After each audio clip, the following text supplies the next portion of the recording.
everybody. Hello and welcome to the Voiceover Network presents the Voiceover Hour.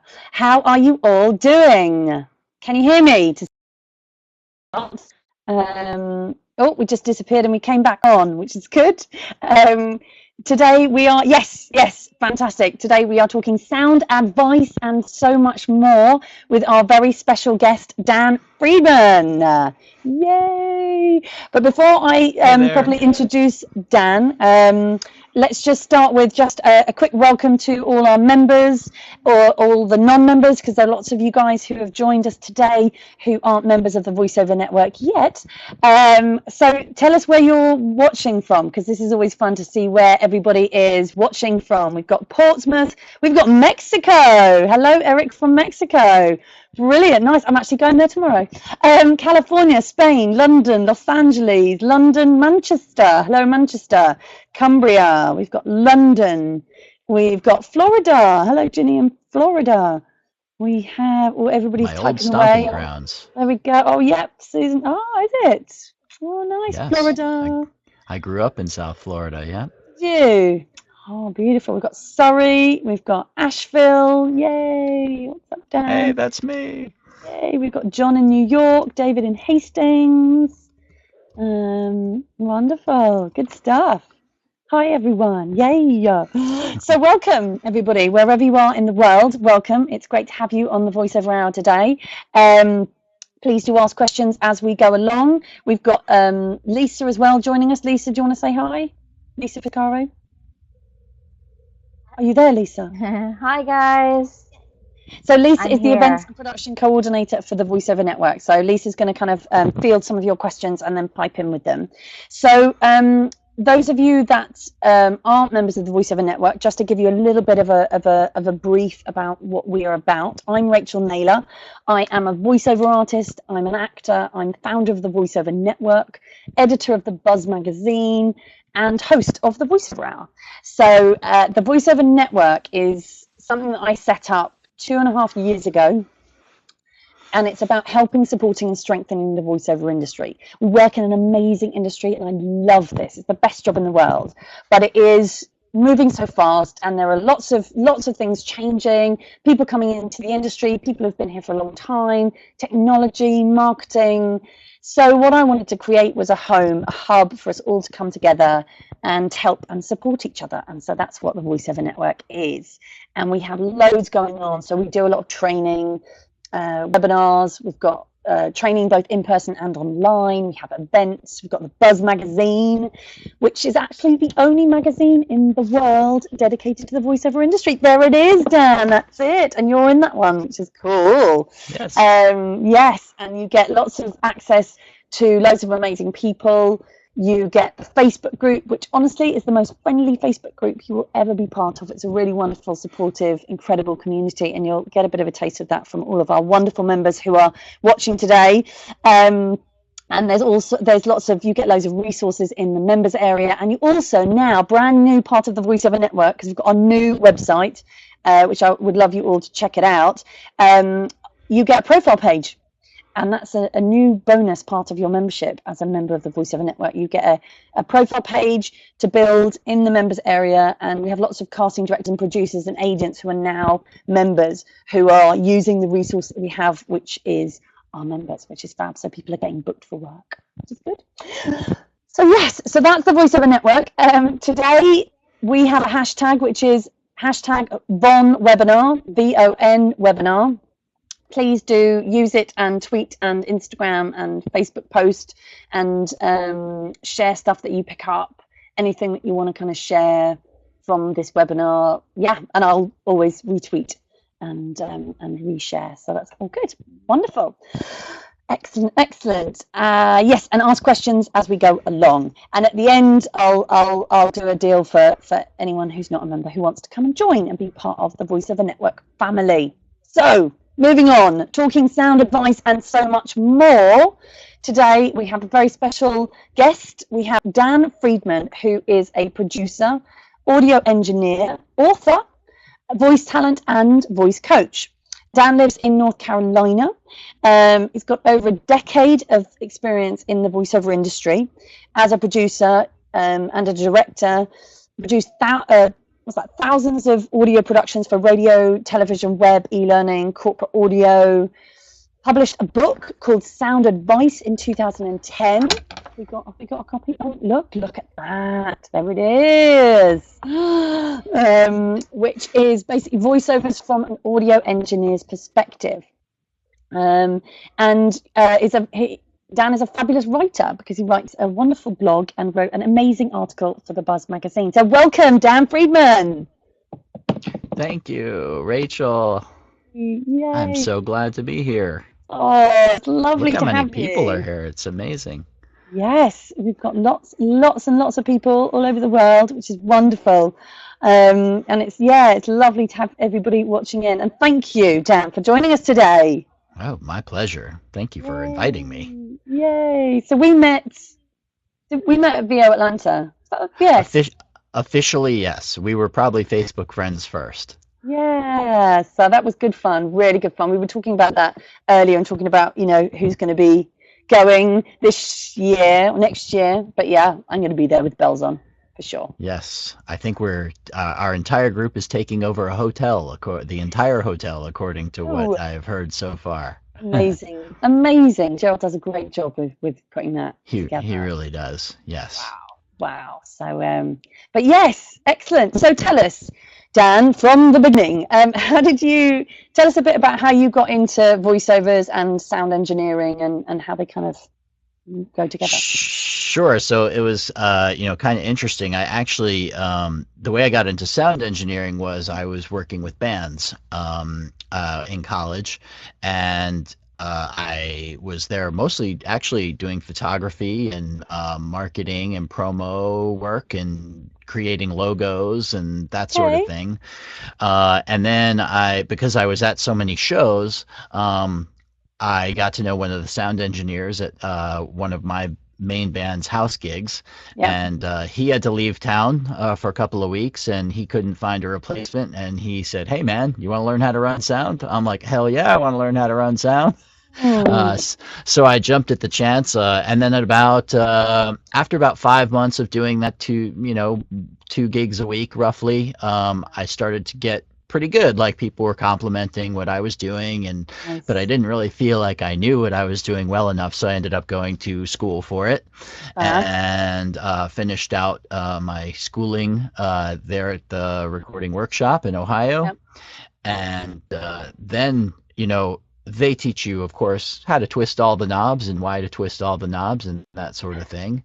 And then just spent years listening and working with it, and, doing live sound, which is, very fly by the seat of your pants kind of situation, which is both frightening and thrilling at the same time when you've got, anywhere from 5 to 5,000 or more people waiting for the show to begin. And you're running around like crazy. So that definitely helped with working under pressure. And then I found my way into radio, and I did radio for a few years, mostly from the engineering and promotion side. But I was on air for the local music show in Atlanta. And then found my way managing a studio that specialized in voiceover, but specifically for telephony. So it was all the, press nines and that sort of thing. And we did that. Yes. We did that in over 30 languages. And I got to be honest, it was really one of the most boring jobs in the whole world. But it was really critical. Stuff is not glamorous. It's not glamorous. It is not glamorous. Yeah, but it pays the bills. Yeah, very consistent work. And that's actually where I took my first voiceover workshop. I got to know some of the talent, and he's now left our world. But Paul Armbruster was my first coach, based out of Atlanta, and he really taught me the language of directing and things like that in the process. And that's actually how I got into voiceover, because I was directing for a Mm. long time. I did that for about 5 years before I actually did my first paying job Wow. after taking that workshop. And now Wow. all of that seems like ancient history. Oh, that's great though. And I love hearing the stories of how people get into voiceovers. Because it's all so varied, but I mean, that's a great way to come into it because you've got such an understanding of where your voice fits in the whole production. Yeah, I think, well, I always tell my students and everybody else, I mean, you really want to be if you're going to take on any career, right, and take it very seriously, you want to Yes. be as well-rounded as you possibly can, like get to know everything you possibly can about it. So the nice Yeah. thing with me is the technical side was never a challenge or even daunting, Yeah. um, right from the beginning. I mean, especially coming from a live sound world where it really is, pants on fire kind of situation. Uh, working in a studio where you actually have time to work things out if something's going wrong. That's a little bit of it makes it a lot easier. Yes. And there's very little that's kind of stresses you out after you've been in Mm. those kind of situations. I mean, Yeah. I've literally sat on top of subwoofers and soldered cables while 300 people looked on. So just to get a show up and running. So that has, when that has happened in your life, you tend to take everything else pretty easily and a Yes. little bit more laid back. Yeah, yeah, definitely. Oh wow. Fab. And so what was your first voiceover job? My first voiceover job was for a cable company. It was like, I don't even know if they're in existence anymore, honestly, uh, because they change hands so many times Yeah, around yeah. here. But yeah, it was like for a regional cable company. It was a radio, and it was like a dialogue script. And it was a little back and forth between me and some other guy, and then there was a Yeah. girl announcer. Um, Fab. and that was the first one. Yeah. How fab. I know it's funny how you never forget your first one. That's right, exactly. But Exactly. fab. And so in terms of so at the moment you're doing voiceovers and you're teaching and do you still do sound engineering? Oh yeah, all Yeah. the time. In fact, I've got a demo production tomorrow Yes, of that I'm going course to you be make working demos, on don't with you? somebody. Yeah. Yeah, I like to have a lot of people will say, "Oh, focus on one thing, focus on one thing, focus on Yes. one thing." But Yeah. like I love all these things. Like Yes. why I mean, so I mean, maybe my branding, it kind of depends. Like I can certainly brand specifically to people or market Yeah. specifically to people for one thing, but it's Yeah. not going to stop me from doing other things that I love to do. Yes. Um, That's totally the and key. That word is the key. And that's the thing, because yeah, people often say to me, how do you do it? When you're juggling family and being a voiceover artist and running the voiceover network with all the events and the magazine and all that. And I love it. That is the key. If you love what you do, then it's not work. right, exactly. And now that I work from home, it's even better because I just come downstairs and, bang on my drums for about 30 minutes to get my Oh, day started. I just yay. got a drum Yeah. set. Oh, I know we're Um, talking about that. So cool. yes, So cool. yeah. And kind of get my energy up and warmed up for the day, and then it's time to go, and whatever is on the plate for the day, that's what I make happen. So Yeah. Oh, I've just had a thought. We could get together, um, people who can play different instruments at the Atlanta and have a little band. That'd be well, hilarious. it would be ready by that time. We'll see. I'm really just starting out. I mean, I'm not, Um, but thankfully, I've got Ringo Starr to help me out. I play along with the Beatles mostly oh, because let's face nice. it, he's one of the most musical drummers ever, Yes. and a great way to start because that's where most of the greats get started is by listening to the Beatles. So. Yes, definitely, definitely, definitely. So, and in terms of helping people with home studios, Mhm. what's the question that people are like? What's the issue that most voiceover artists have with their home studios, would you say? What's pretty interesting Because really, the issue that most people have is one that they don't really think about, Okay. and you actually get to having come from a producer's side of it. Yeah. You actually get to understand this quite well. Mm. Is that most voiceover artists don't know how they compare to other voiceover artists. How does their Yeah. sound compare to the other people they're competing against? Yeah. And it's interesting because of course you're locked in your own box, right? And you're in your own padded room, and you're Yeah. talking to yourself all day long, right?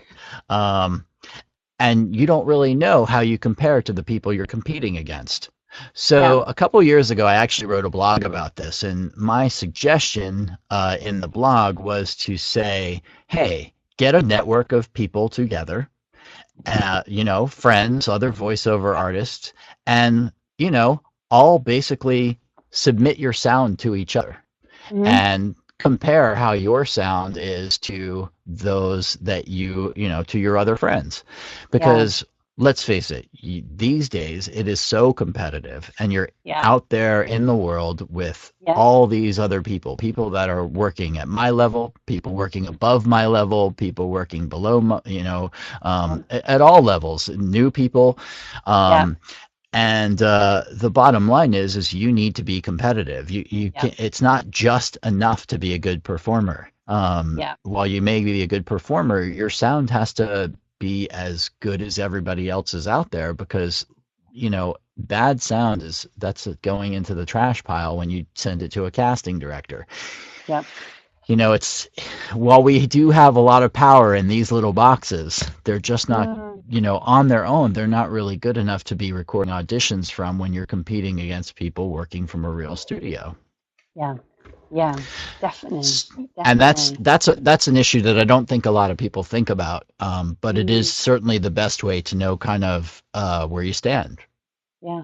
Yeah. Definitely. And I mean, I think the thing as well is that a lot of voiceover artists come into the industry from an acting background, so they're Yes. creatives. So that for me, I'm definitely one of those in the creative. And I mean, I really struggled initially getting my home studio set up because I was like, "Argh." And I went to I did a BTEC in performing arts, and I even took a recording studio module, which is really random. It was a really random thing to do, but obviously there was method to it. But yeah, Yeah. I really struggled to begin with, and which is why, as with the VoiceOver Network, as part of the membership, you get a free 30-minute one-to-one with our resident sound engineer, and that way you can submit your recordings and just get somebody to listen and give it a stamp of approval. Because I think so often you set up a home studio, you watch some videos online, whatever, you buy the kit. It's really easy and simple now to set up your home studio, but yeah, to find out if it really is up to standard and make sure that you're delivering fantastic quality is so important. Yeah, and think about it. I mean, it's so much easier, or certainly 20 years ago. Like, Yeah. back 20 years Yeah. ago, nobody had to have a studio in their house. Yeah. Now everybody Yeah. does. Yeah.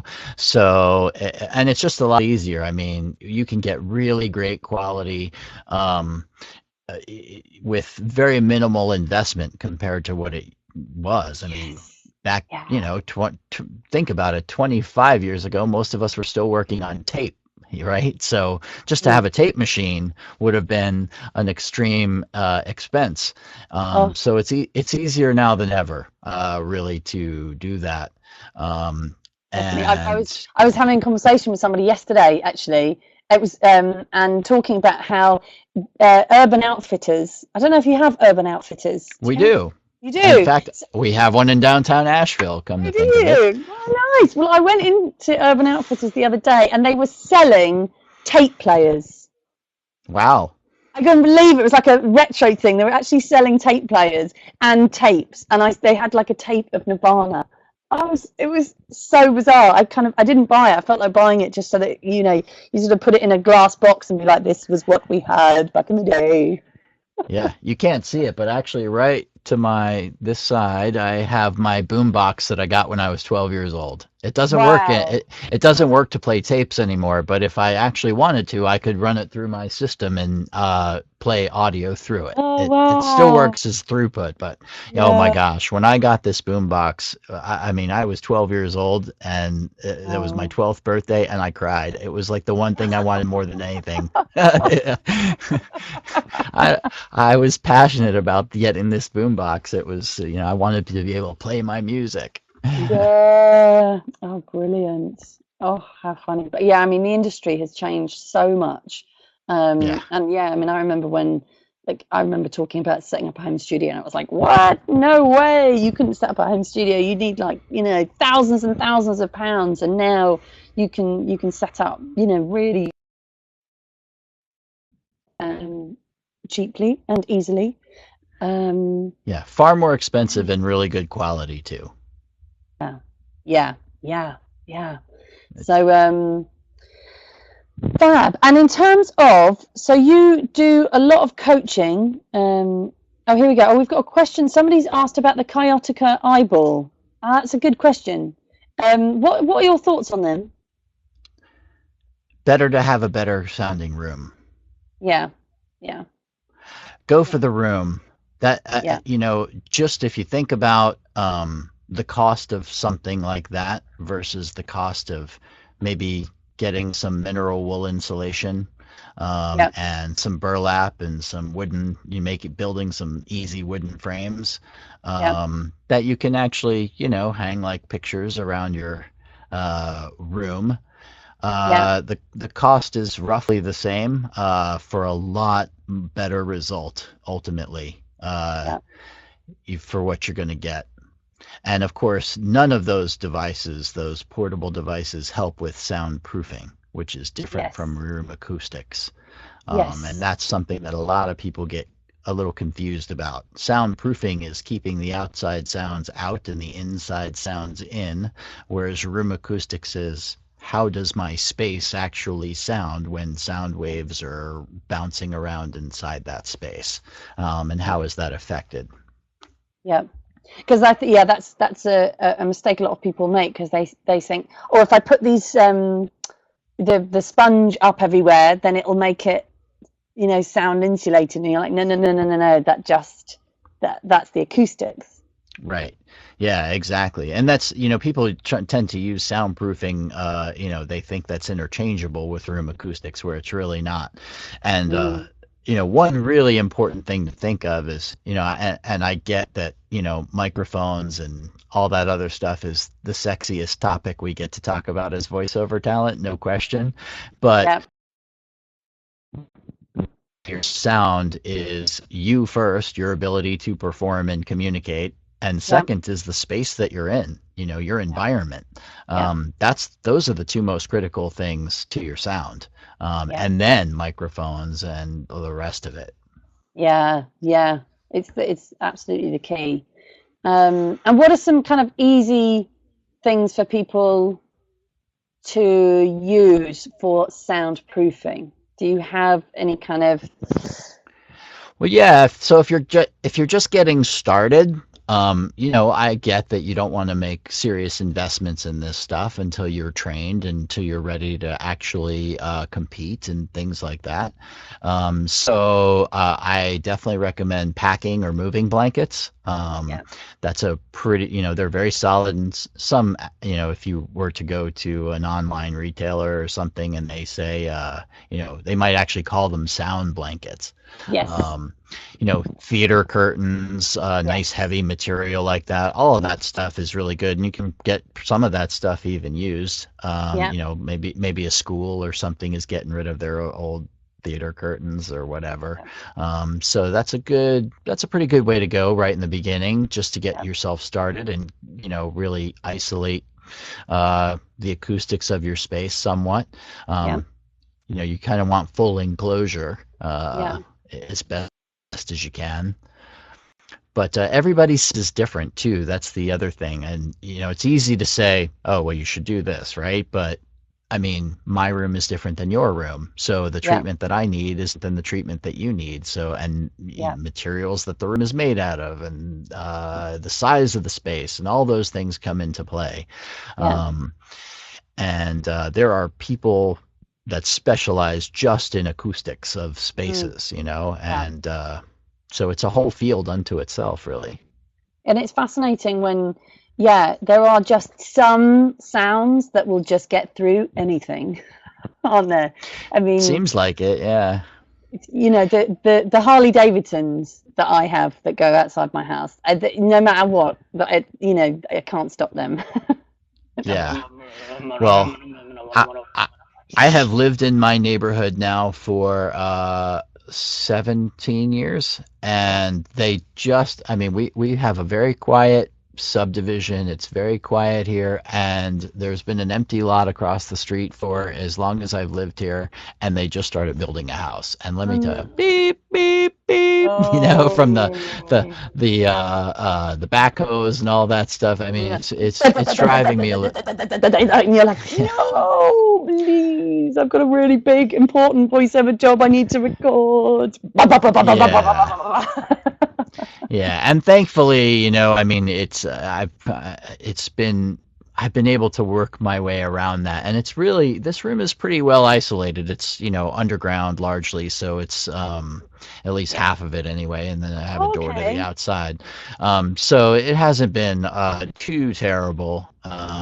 Yes, because I hear that underground can be good.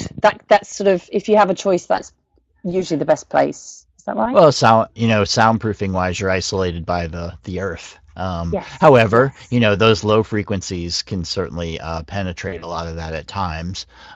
It just, it depends on distance and what the sound is exactly and all of that. So, and just for those who are watching who are concerned about the sound and where they live, just to let you know, I live under the flight path for Heathrow Airport.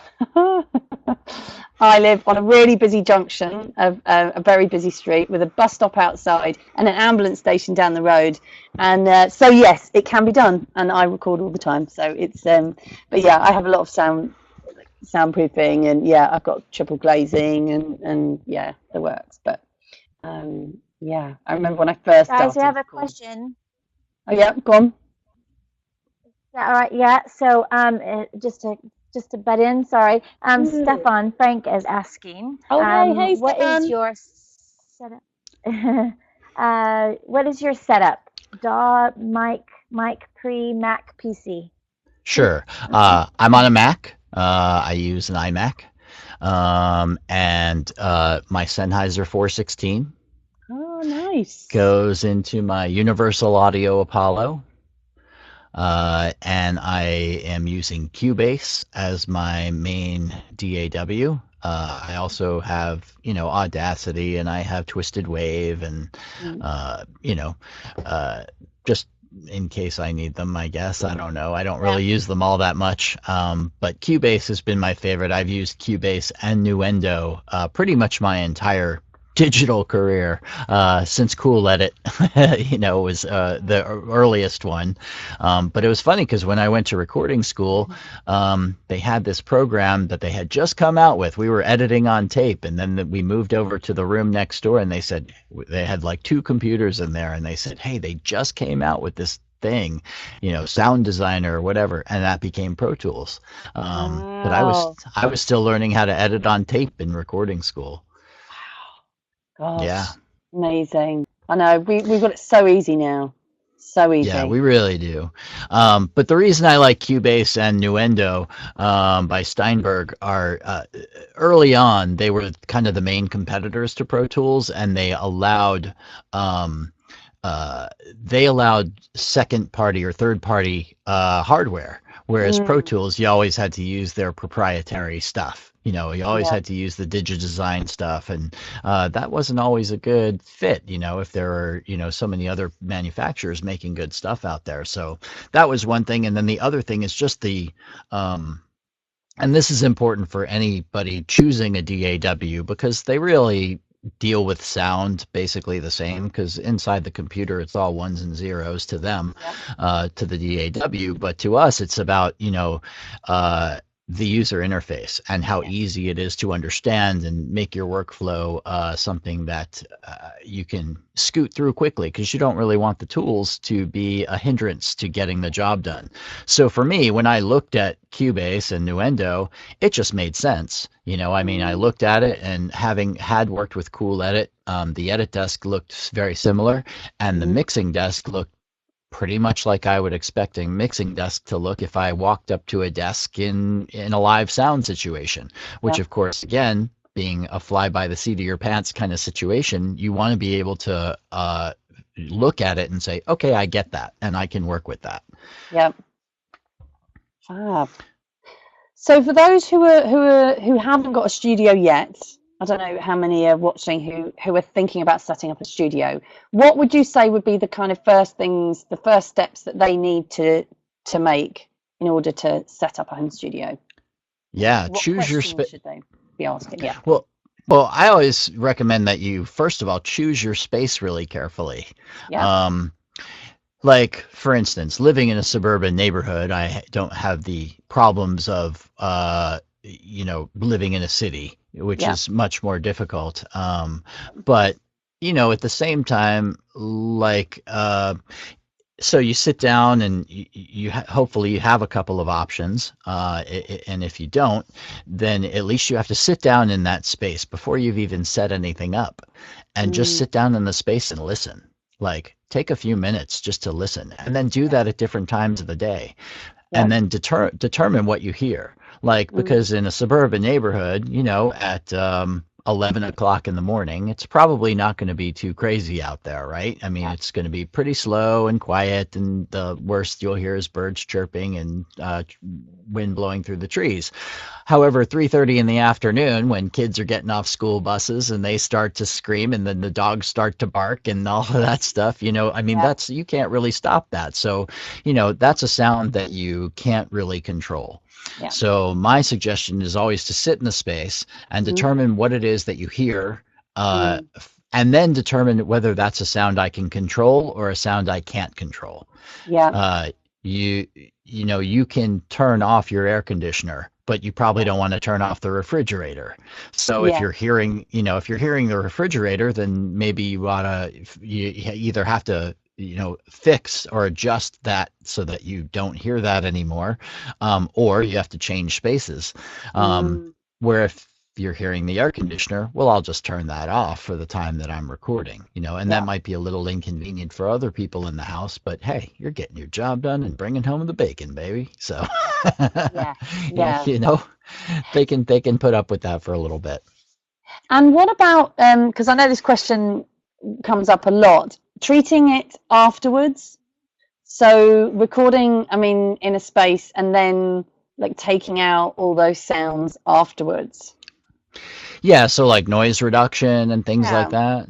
So the first thing to know for sure is that, noise reduction is not for dogs barking or erroneous sounds, right? I mean, it's for constant sounds, hums and things like that. But the downside to noise reduction is that the computer doesn't really know what the good stuff is versus the bad stuff, even though you're identifying it. So the computer still takes out some of the good stuff, and depending on how aggressively you use those tools, it can really alter the sound quality of your of the good stuff, and you don't really want it to sound warbly or flangey or anything like that, which is very easy to do if you're using that stuff aggressively. So the best thing to do is really treat your space and your environment and get that just as best as you possibly can before you start, using tools like that. And, a lot of people use gates, and if they know how to use them, that can be okay. But at the same time, if you're hearing a gate working, then, it's just probably not the best situation. I just say that whatever distracts from the message, whatever distracts from what you're trying to communicate. If you hear a gate working Well, then my mind just went to the gate working rather than what are you saying? What message are you Yeah. communicating? Mouth clicks, I mean, that's stuff that detracts from the message if you're noticing those over what's being communicated. Our Yeah. job, our job is communicators. Yes.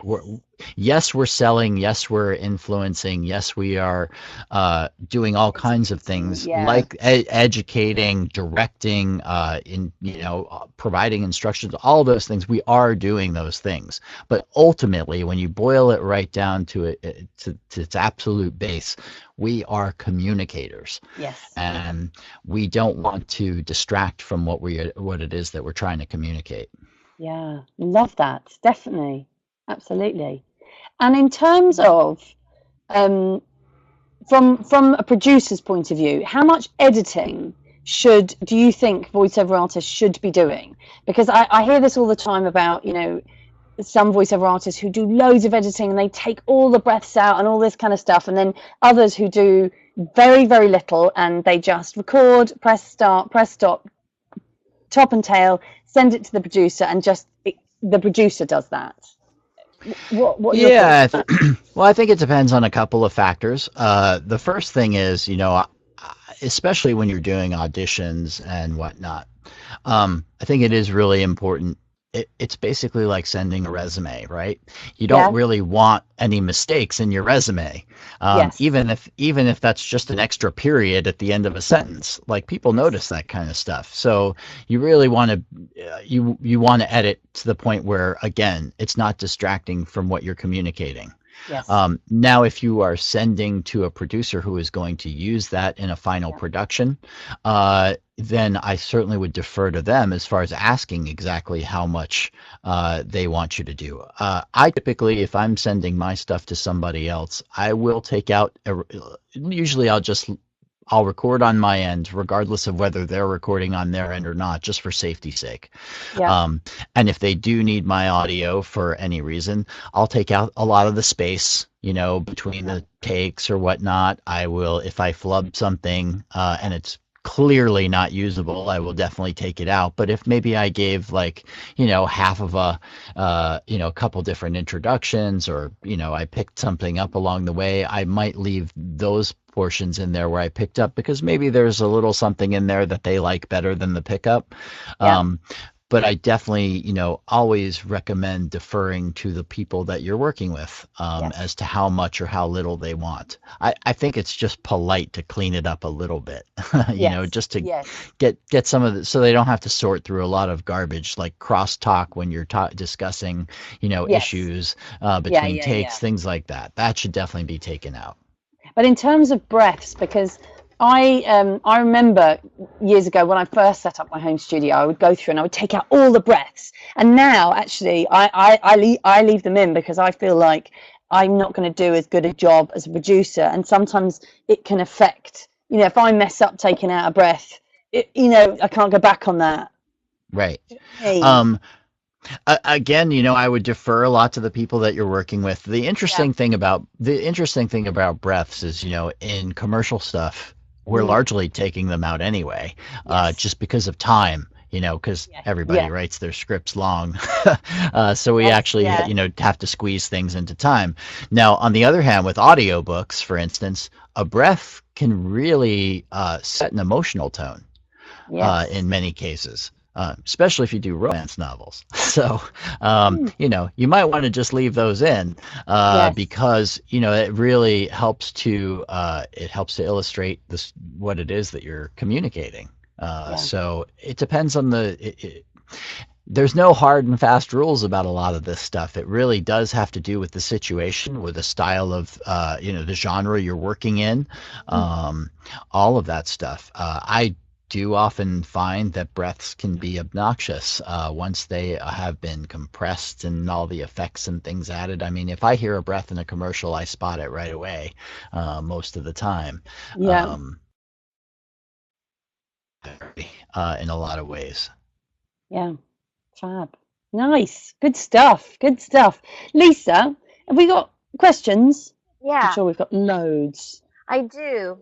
We have loads. We do. So I'm going to back up just a little bit. Fab. Right. So, Howard Ellison asks, does Dan routinely use a rifle mic? Sure helps with acoustic, but what about voice quality? Oh, the shotgun mic. I actually just love the shotgun mic. The Sennheiser 416. It sounds good on me. I when I went to record my promo demo a year ago, I brought my 416. I didn't actually record it even in here. I went to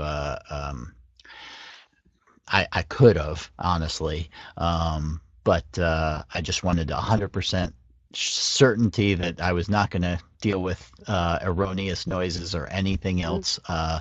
And I brought my 416, and I had a TLM 103, and the 416 won.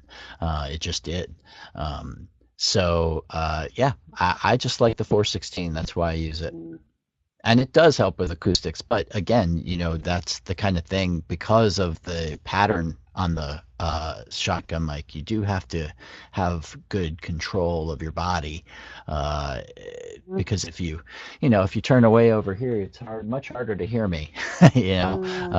Volume drops very very significantly, even just kind of moving away a little bit, whereas a large diaphragm condenser is going to be much better at picking you up. I can, talk over here and it'll pick me up just fine. There won't be a significant volume change. Yeah. So when people are picking microphones or upgrading microphones, what are the key questions they should be asking? Clarity, and it's about clarity and accuracy. Ideally, we're supposed to sound like us, right? Yeah. So I always say it's like going to the eye doctor. When you go to the eye doctor and they put the thing in front of you and they have you read the chart across the room, right? I mean, basically they put up a lens that's pretty close to where you should be, and they say, okay, how far down can you read? How clear is it? How accurately, they determine based on the lens. And then they flip the lens and they say, okay, is this one better or worse? Well, you're going for the same exact thing in choosing a microphone. And if you can compare them in the same way, side by side like that, that's really the best way to choose, simply because, you're going for the one that provides the most clarity and the most accuracy in the way you sound within your space and for your voice. Nice. Fab. Good stuff. So, go to the eye doctor and see what that feels like. And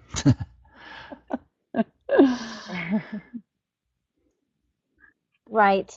I've got a question from Jolene Dirks. She's asking, what version of Cubase do you use? It could be the version in a 2i2 Focusrite. No, I use a professional version. I think I actually haven't switched to 9 yet. I'm still on 8, but Cubase Pro. And it's funny, anytime anytime Apple upgrades their operating system, I wait about a year before I actually make the switch too, because I've learned that lesson. Sometimes it takes the other parties a little bit of time to catch up, so I don't immediately make any drastic changes. So I usually wait about a year. And honestly, things are working so well for me right now. Cubase 9 even has been out for a little while, and I just haven't made the change yet. So I don't know if that's just laziness or because why screw with it if it's working, right? Yeah, definitely. It works. Lisa? Right. So Adam Durgeman is asking, how do you pick your mic for your voice? He says, I went with a package deal from SEX1 and a Focusrite 2i2, but how'd Ben get the best sound for you? Gotcha. So, I mean, obviously, if you can, if you are picking different microphones or you're looking to pick different microphones, the best thing to do is try those microphones in the same space that you're in, if you can, and that might mean renting microphones or buying a couple and returning the ones you're not going to use if you've compared them and know that a certain one is better. And of course, that depends on the retailer another option would be if you can't actually do it in your own space. There are some stores, like for instance the B&H store in New York. You can actually go and they have a mic room that has every microphone that they sell, and you can test them all out. So while it's not your space, at least you can test them out side by side in that space, which is tuned for that purpose anyway. And then you'll kind of get a sense of what's going to be the better option for you. Yeah. And then all the rest of the stuff, it's, most people are pretty fine starting out with a pretty basic interface with a decent preamp. And then, of course, you can always upgrade those things later. Yeah, definitely. If necessary. Yeah. And in terms of the mic testing, because I know that lots of people have been asking us to do some mic testing at our events here in the UK. And so at Above and Beyond, on the 23rd and 24th of September, we are going to have a mic testing area. I should be there. Yeah, you should come. I wish I could. Oh, come. I wish I could. I wish I could just travel over there. It'd be wonderful. Yay. I'd have a great time. It's gonna be fun. 23rd, 24th of September. It's gonna be so much fun. But what you were saying about the microphone, as far as testing them, so something else to consider. So proximity to your microphone is really important, the distance and all of that, right? So I always try and give you, and this is so odd for me because I'm not really a sports guy, but I do give a baseball analogy, and that is, this area is kind of like a strike zone. Basically like right in here, it's like a strike zone. So any place in this area is a place where the microphone might really work well for you, and, outside of that strike zone, you're probably not going to get, it's not going to be nearly as effective. So if you're just getting a microphone for the first time and you're really trying to find what the best proximity and the best placement is for you, consider this the strike zone and search in there, basically from about right here down to about right here. And then try different positions within that area. And just based on your environment and you, and also your ability to read the copy effectively without having anything obstructing that, comfort matters too. So you want to be able to see your script, test the microphone in all these different places, and determine what works best for you. Nice. Excellent. Good stuff. I've got a question here for you from D.W. McCann. Oh, hey. Any suggestions for computer fan noise? Talking about it a bit in the chat room, so I think your input would be great. Gotcha. So ideally it's always best to get that noisy computer out of the same space that you are recording in. The nice thing about a MacBook Pro laptop, for instance, is that it's, very quiet. It doesn't really have much fan noise. So I always recommend, especially if you're on a desktop, get that computer out of your recording space, isolate it on its own, and then use extension cords or Bluetooth, cables or a monitor. Wireless mouse, wireless keyboard, and then have kind of a mirrored system, one over at your desk where you can do your editing after you're done doing the recording portion, and get that computer out of the space.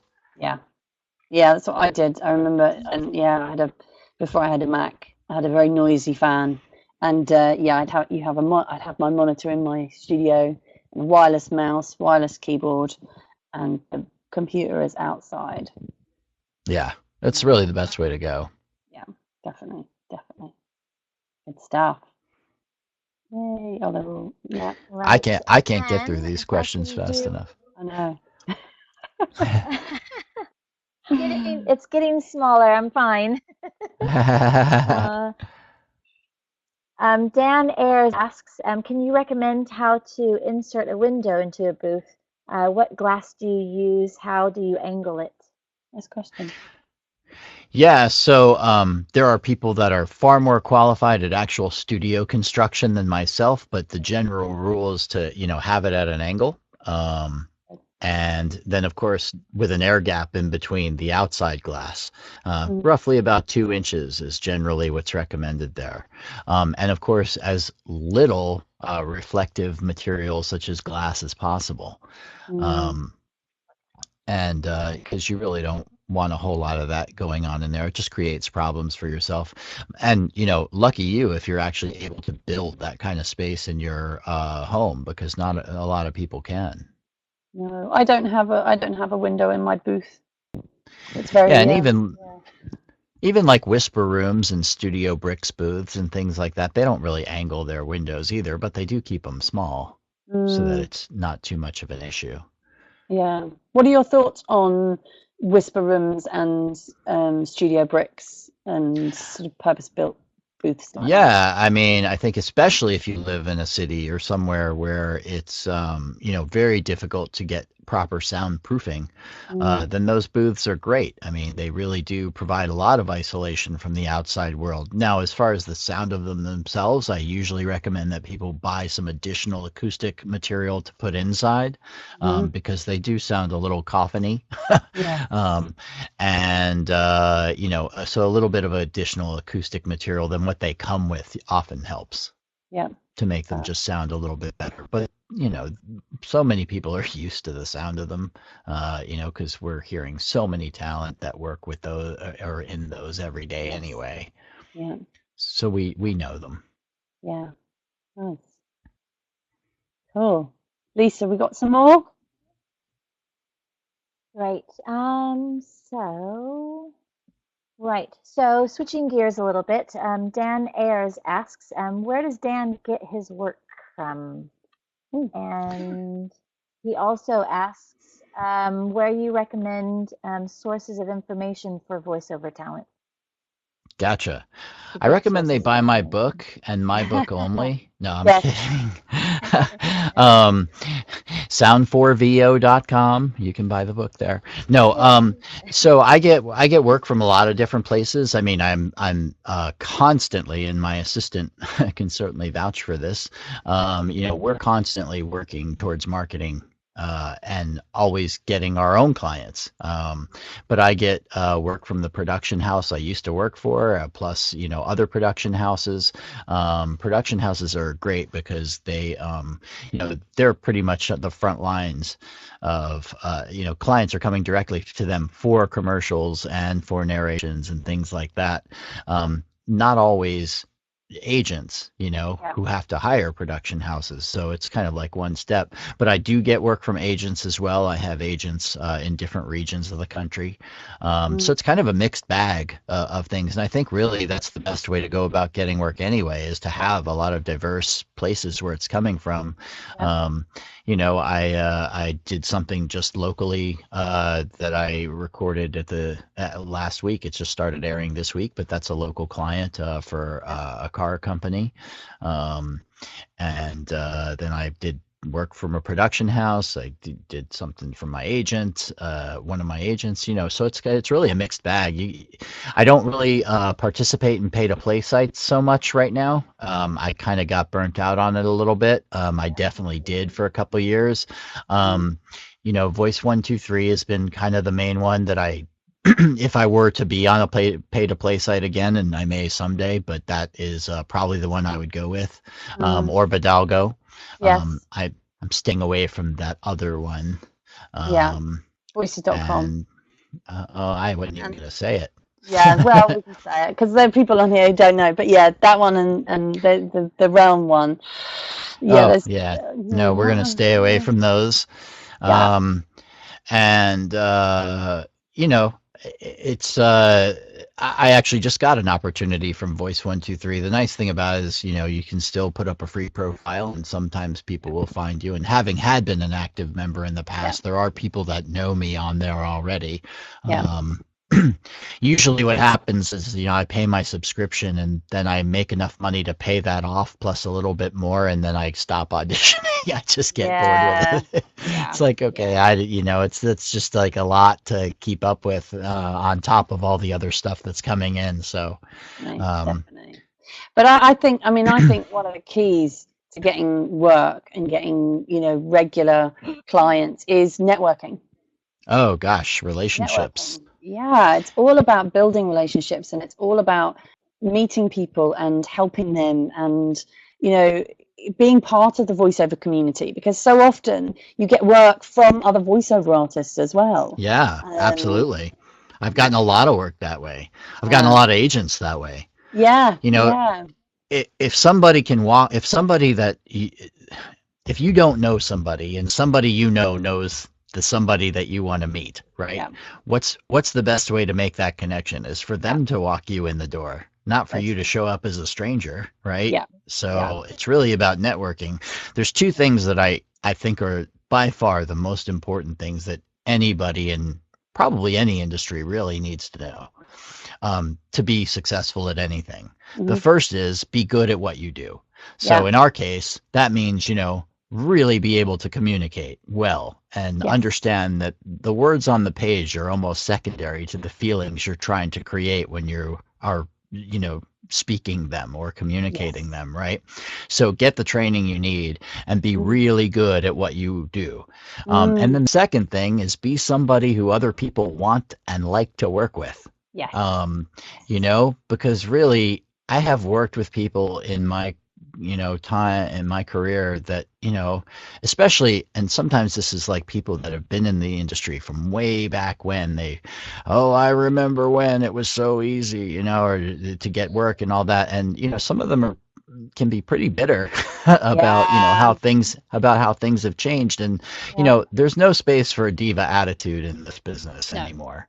No. There's too many people out there. Too many good people out there, and too many people that are easy to work with. And so we have the best job in the world. I mean, it's certainly one of the best jobs. I mean, I don't know, maybe travel photographer would be maybe a little better. I don't know, but I mean, right? Seems pretty good. But we have one of the best jobs in the world. It's not like we're digging ditches or putting up roof shingles in the middle of Texas or Florida in the summertime, right? So I mean, it's not backbreaking work. So don't be a diva. There's just no room for attitudes or any of that. Yeah. Be easy to work with and fun. Yeah. Definitely. And in terms of the getting information and where to go and get information, I'm going to pipe right in, because I'm going to say, Dan, you're a member of the Voiceover Network. Yay! Maybe the newest member. Yes. So Dan is a member of the Voiceover Network, and here at the Voiceover Network we have huge amount of resources and lots of amazing people who are part of the Voiceover Network, who will answer any questions in like the Facebook group. In our members area of the website, there's loads of resources in there, tons and tons of articles, and you get access to all our past webinars, and they're all with people like Mary Lynn Wisner. We've got interviews with Jeff Howell, with Dave Fenoy, with all the kind of greats. So so I'm going to recommend the Voiceover Network for getting for where you get good advice. But anywhere else that you would suggest? Yeah, well, I do. I do some work with Edge. I do some work with Edge Studios. So that is a good resource as well. I like everybody that I work with there, and they are they definitely offer a lot of great information, and have all kinds of different programs. So that's definitely a place. I think it's really important you coach as well.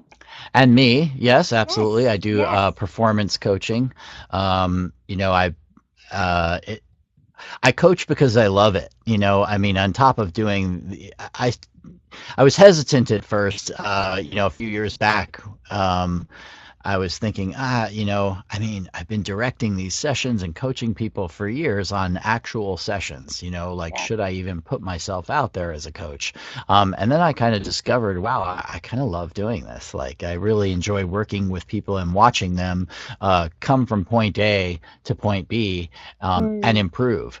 And I think one of the nice things about my style anyway is I really encourage students to be recording themselves all the time so that Yeah. even in the same session they can notice the improvement that they've made from beginning to end. um, and that's really encouraging to people. Yeah. Is to hear, because the learning happens in the listening. My job as a coach, I feel, is to fill your tool belt. It's like a carpenter, right? A carpenter, a new apprentice to a carpenter, they walk in and they have an empty tool belt. Yeah. And the carpenter's job, the professional's job, is to fill that guy's or gal's tool belt with the tools they need, right? So that when they go to build a deck, they Yeah. see, oh, there's a screwdriver. Now I know I have to pull out this certain screwdriver, or there's a screw, so I have to pull out this certain screwdriver in order to do it and twist it this way. Like, my job is to teach them that. Yeah. But their job is to build the deck. Like, so if they're not practicing and doing the work that they need by listening in between, Yeah. it's just going to take them that much longer to do it. If they're not Mm. using the tools I'm giving them on a regular basis, then they just, it's going to take them that much longer to get from point A to point B. So Yes. while my job is to fill the tool belt, their job is to use the tools.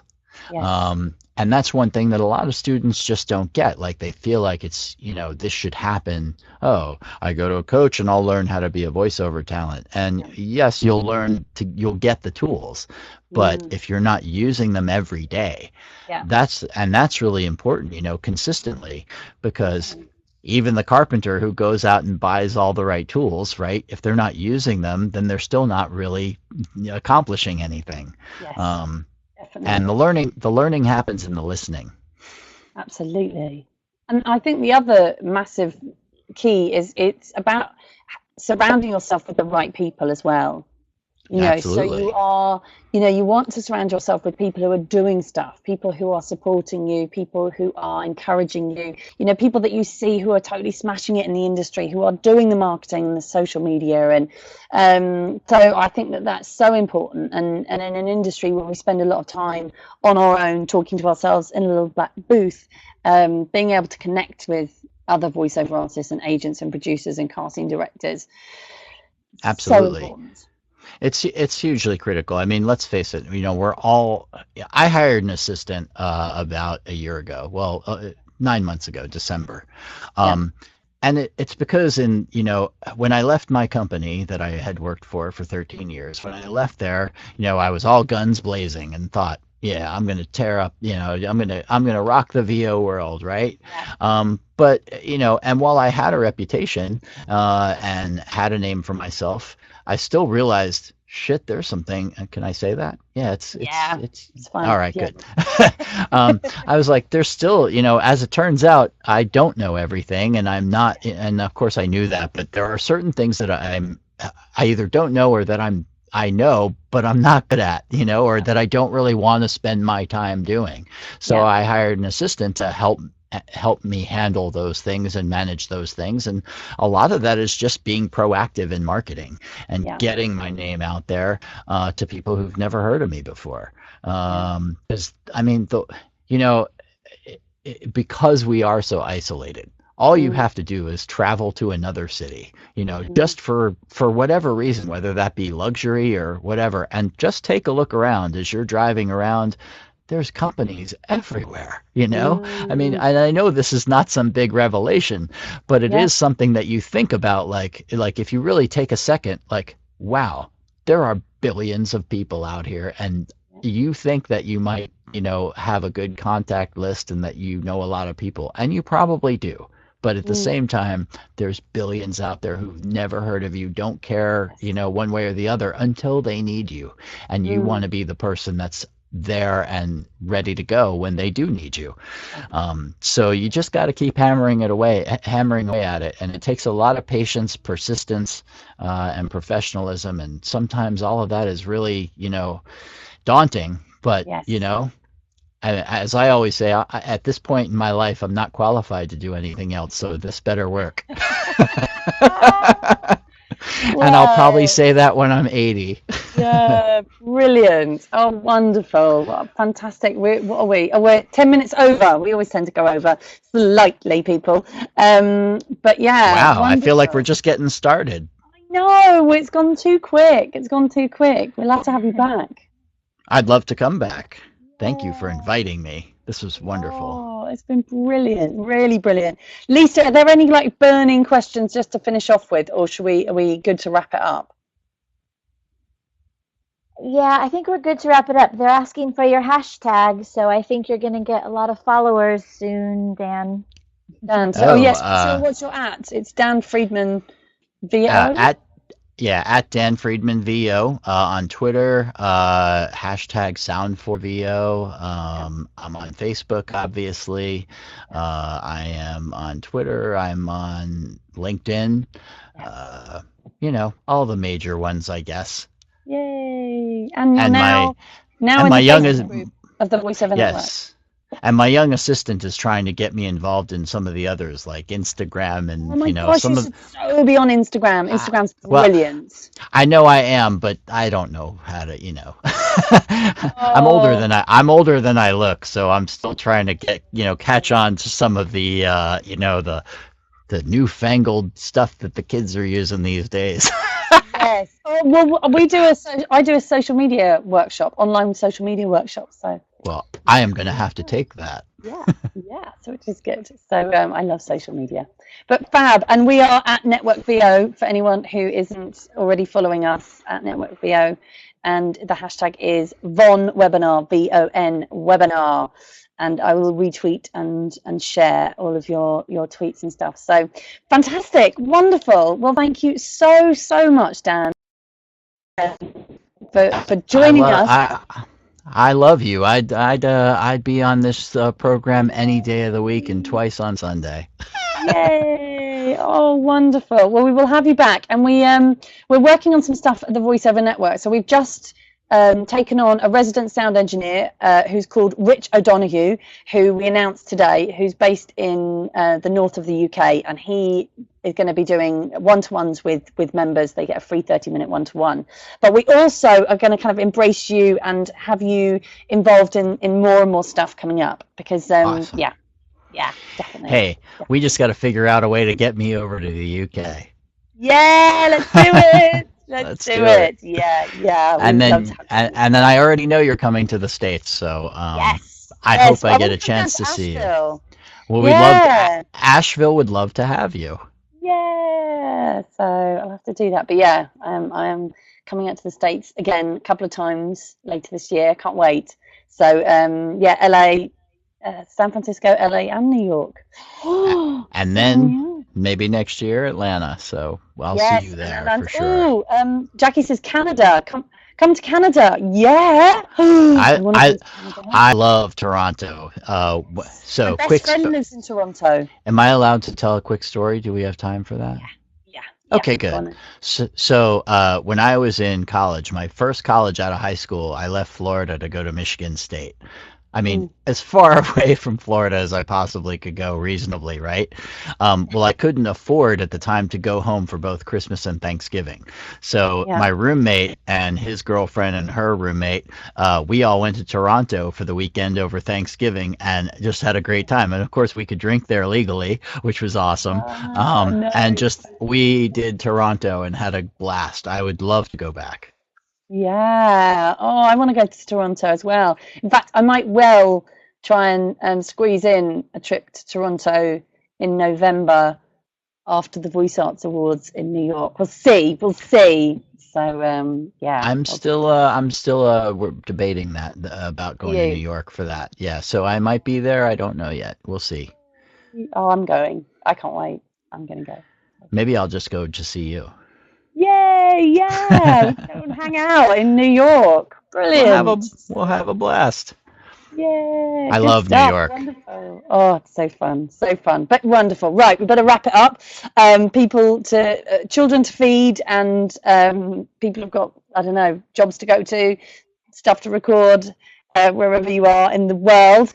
But thank you so much for joining us. Thank you, My everybody, pleasure. for joining us. Yay. If you're a member, wicked. If you're not a member yet and you would like to join, please email me. Ping me an email and I will get you on board as a member, because we've got so many incredible things happening, loads and loads of resources, lots of wonderful people who are part of the Voiceover Network, and the success stories that are coming out of from our members at the moment are incredible. So, and whether you're a beginner or whether you're an experienced professional, there is loads to get out of being a member. So come and join us. Wonderful. Oh yes, Lisa's put in the Rachel at thevoiceovernetwork.co.uk. Well, thank you all so much, everybody listening. Thank you all for being here. It was I'm honored, really. Yeah. Oh, thank you. It's been wonderful. Really, really wonderful to have you, and we will definitely have you back. So Awesome. yeah, good stuff. Excellent. Okay, well, take care, everyone, and we're going to have a little bit of a break on the Voiceover Hour, because it's all coming up to August and everyone's going on holiday, including me. So we will be back. Lisa, when are we back? On the 9th of August? Yes, 9th of August. The 9th of August. Yes, we'll be back on Yep, the 9th of August. right. So a couple of weeks break. And but you can go into the members area of the website and go and watch lots of past webinars if you haven't seen them already. Good stuff. Take care, everyone. Thank you again, Dan. You're very welcome. Thank you. Yay. Thanks, Dan. Thank you, Lisa. Bye. Wonderful. Take care. Bye, everyone. My pleasure. Bye. Bye now.